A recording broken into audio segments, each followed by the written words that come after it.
Coronavirus capacity limits can now be lifted on restaurants and businesses across the state, but not all cities and counties are on board with the governor's pace.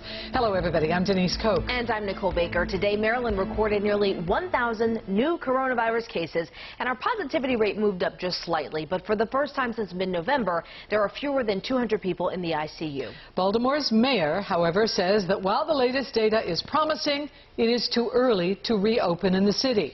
And WJZ investigator Mike Helgren is live at City Hall. He has the mayor's decision and reaction to it. Mike?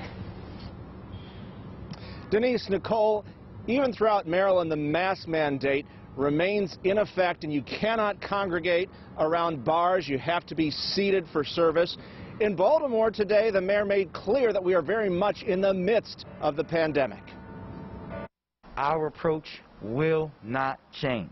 Baltimore Mayor Brandon Scott says he's concerned about COVID-19 spreading with St. Patrick's Day celebrations, and he'll keep capacity limits the same for now in the city, while much of the rest of the state reopens. Scott will revisit restrictions next week. It's not the time to go bar hopping.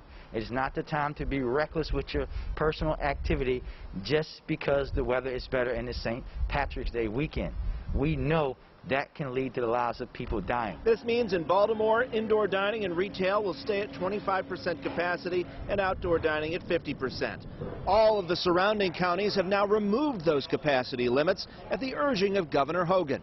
Do you think it's the right thing to do? It's probably early to do that. Remember, we've had now really 3 major spikes. At least 2 of those were very much associated with early attempts to lift restrictions. You learn to live with it. The general manager of Pickles Pub says he's supportive of the mayor's decision. We also assume that there's nothing malicious. Everybody's trying to act in everybody's best interest, so we're just following the guidelines that the city's setting forth. We'd hope for more. Pickles sits across the street from Camden Yards, and the Orioles announced fans will soon be back in the seats starting opening day at 25% capacity, roughly 11,000 people. 10,000 more fans than was here last year for opening day, so there's brightness on the horizon. And the mayor says he fully supports the Orioles' decision to reopen at that limited capacity for opening day, and he says they have been working with the City Department of Health. Live at Baltimore City Hall, Mike Helgren, WJZ.